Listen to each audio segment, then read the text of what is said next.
Are you feeling lonely? Like no one's there for you? Or do you love having time only for yourself, which sometimes makes you feel weird, even though you only admit it to yourself? What if I told you that this might mean you're actually more stoic than you think? Let's dive into why having no friends could be a sign of stoic wisdom. Picture this: Marcus Aurelius, a stoic philosopher, dropping wisdom bombs on how to handle life's ups and downs. One of those big topics? Friendship, or sometimes the lack of it. But why should we care about what Marcus Aurelius said centuries ago? Because his ideas still pack a punch today.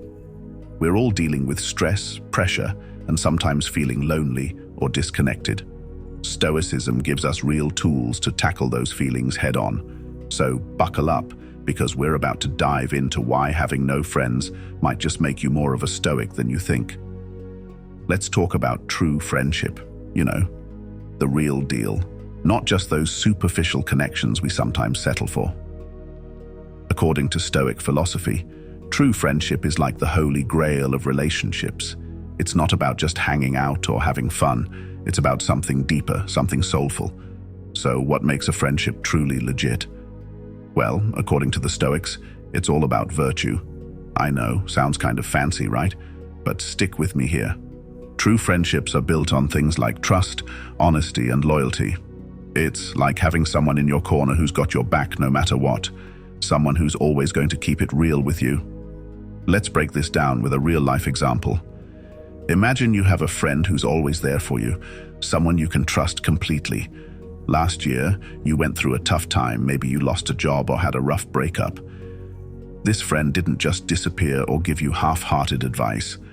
They were there, checking in on you, offering support and just listening without judgment. They showed honesty by telling you hard truths when you needed to hear them, even if it wasn't what you wanted to hear at the time. And here's the thing. Genuine friendships aren't just one-sided. It's not about what you can get out of it, it's about what you can give. That means being there for your friends when they need you, even if it's not always convenient. Remember when your friend had to move to a new apartment? You were there, helping pack boxes and carry furniture, even though you had other plans. It's about showing up, being present, and being a true ride or die. True friendship is like a rare gem in a sea of fake vibes and shallow connections.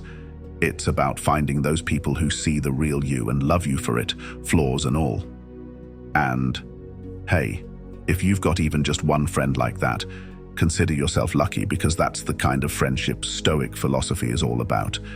If you found this video insightful so far, let's keep the conversation going.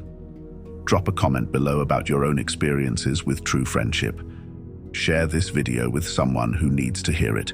Hit that like button, and don't forget to subscribe for more Stoic-inspired content. Your support means a lot.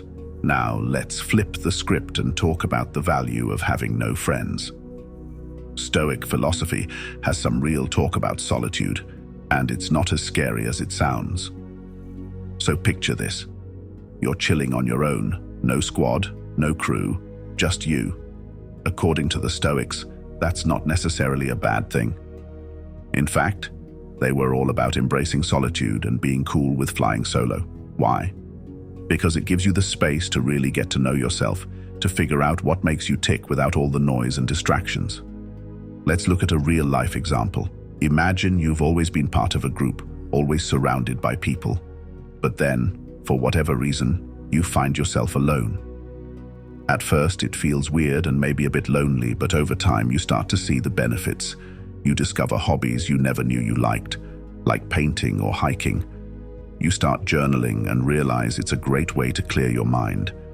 You have more time to think about your goals and what you want out of life. You become more self-aware and start to understand your own needs and desires better. And here's the kicker. Solitude isn't just about being alone. It's about being self-sufficient. It's like being your own best friend, You learn to rely on yourself, to trust your own judgment, and to find happiness from within. And that's a pretty powerful thing. But wait, there's more. Solitude isn't just about kicking back and doing nothing. It's also a chance for some serious personal growth and reflection. When you're on your own, you have the freedom to explore your thoughts, to dig deep and ask yourself the big questions. It's like having a one-on-one with your own soul, and trust me, that's where the real magic happens. So next time you find yourself flying solo, don't sweat it.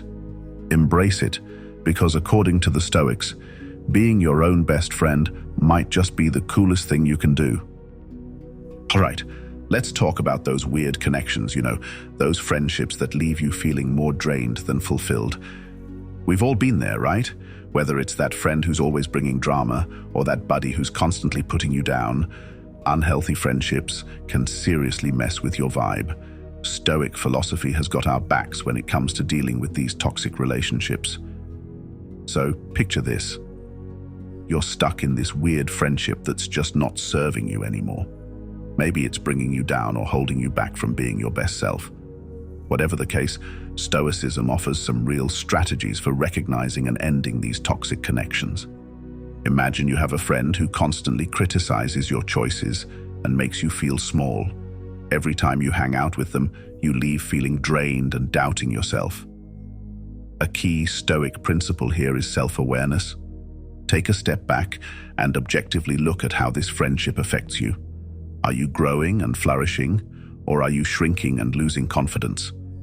Once you recognize the negative impact, it's time to set some boundaries. Have a calm and honest conversation with your friend. Let them know how their behavior affects you. For example, you might say, "I value our friendship, but I need to set some boundaries. When you criticize my choices, it really brings me down. I need to surround myself with positivity and support." If the friend respects your boundaries and makes an effort to change, great. If not, it might be time to distance yourself. This isn't about being mean or cold. It's about prioritizing your well-being and personal growth. Remember, as Stoics, we focus on what we can control: our actions and responses. You can't control how your friend behaves, but you can control how you choose to react and whom you allow in your inner circle. Setting boundaries is an act of self-respect and a crucial step in maintaining your inner peace. So be self-aware, set those boundaries, and don't be afraid to let go of relationships that no longer serve you. Your well-being comes first. Let's talk about loneliness. Because let's be real, we've all been there at some point, right? Whether it's feeling like you're the only one without plans on a Friday night, or scrolling through social media and seeing everyone else living their best lives, loneliness can hit hard. But here's the thing, Stoicism has some real wisdom when it comes to coping with those lonely vibes. Instead of wallowing in self-pity or seeking validation from others, Stoicism teaches us to find contentment within ourselves. Happiness isn't something we find in other people or things. It's something we cultivate from within. So how do we do it? Well, first off, it's all about shifting your perspective. Instead of seeing loneliness as a curse, try seeing it as an opportunity to really get to know yourself, to dive deep into your thoughts and feelings, and to grow as a person. Let's consider a next example. Imagine you're going through a phase where you feel disconnected and lonely. Instead of focusing on the emptiness, you start to see this time as a chance to reflect on your life and your goals. You start journaling about your dreams and fears, and you realize there are things you want to accomplish that you've never given yourself the chance to explore. This shift in perspective turns loneliness into a productive and enlightening experience. Next up, it's time to practice some Stoic techniques for finding inner peace. That could mean things like journaling, meditation, or simply taking some time to be alone with your thoughts. For example, you might start your day with a few minutes of meditation, focusing on your breath and grounding yourself in the present moment. This practice helps you feel more centered and less dependent on external validation. It's about learning to be okay with being alone, to find joy in solitude, and to appreciate the beauty of your own company. And finally, remember that you're never truly alone, because Stoicism teaches us that we're all connected, part of something bigger than ourselves. Even when you're feeling isolated, remember that there are others out there who feel the same way. By embracing your own company and finding peace within yourself, you're connecting to the shared human experience. Let's talk about making friends without feeling like you've got to be the life of the party, because here's the thing. Being an introvert doesn't mean you can't have meaningful connections. So first things first, embrace your introverted side. I know it can be tough in a world that seems to worship extroversion, but trust me, being introverted is actually pretty rad. It means you're thoughtful, reflective, and you bring a unique energy to any social situation. Here's an example. Imagine you're at a small gathering, and instead of trying to work the room, you find a quiet spot and strike up a deep conversation with just one or two people. You talk about meaningful things, your passions, dreams, and ideas. These moments of genuine connection feel much more fulfilling than trying to engage with a large crowd. Embracing your introverted nature allows you to form deeper, more authentic relationships. It's all about quality over quantity. Stoicism teaches us to prioritize deep, meaningful connections over surface-level small talk. So instead of trying to be friends with everyone, focus on finding those people who really get you, who appreciate your vibes, and who you can vibe with on a real level. For example, you might join a book club or a hobby group where you can meet like-minded individuals who share your interests. This way, you're more likely to form bonds that are both meaningful and lasting. And if the thought of socializing still makes you break out in a cold sweat, that's totally okay. Stoicism reminds us that it's okay to take things slow, to be selective about who we let into our inner circle.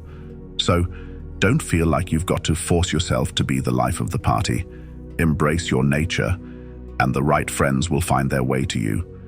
This might mean turning down a few invitations or leaving a party early, but it also means you're taking care of your mental well-being and allowing space for the right connections to develop. And one more thing, introverts can totally slay at socializing too. Don't believe me? Just look at some of history's greatest introverts, from Albert Einstein to Audrey Hepburn to Elon Musk. Introverts have been making waves for centuries, proving that you don't have to be loud to be heard. Let's dive into the beauty of being alone, because it's not always a bad thing.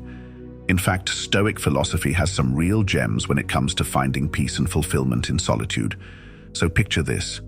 You're chilling on your own, no squad, no crew, just you and your thoughts. According to the Stoics, that's not something to be feared. It's something to be embraced, because being alone doesn't mean you're lonely. In fact, it can be a chance to really connect with yourself, to tune into your inner voice, and figure out what makes you tick. And guess what? Stoic principles are all about finding contentment within yourself, even when you're flying solo.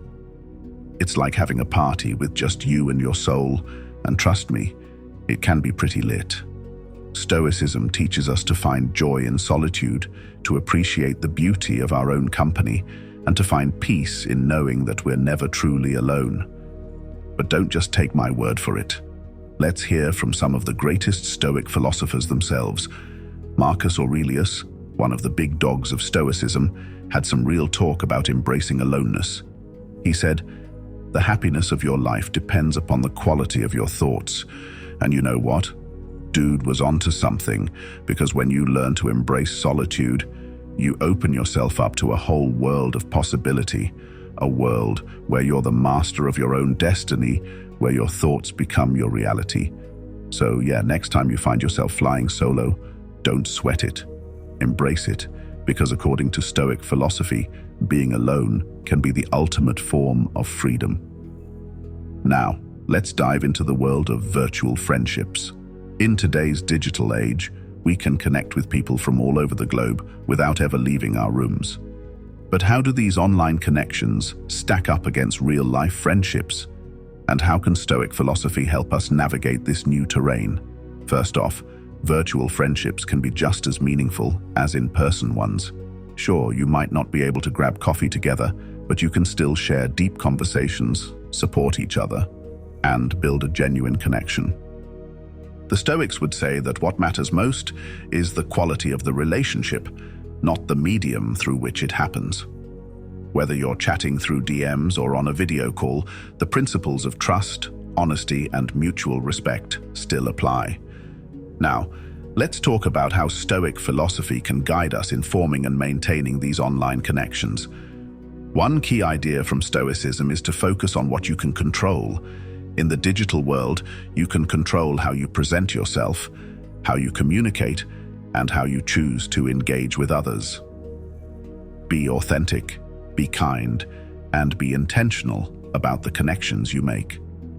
Another important Stoic principle is to stay grounded and not get swept up in the superficial aspects of online interactions.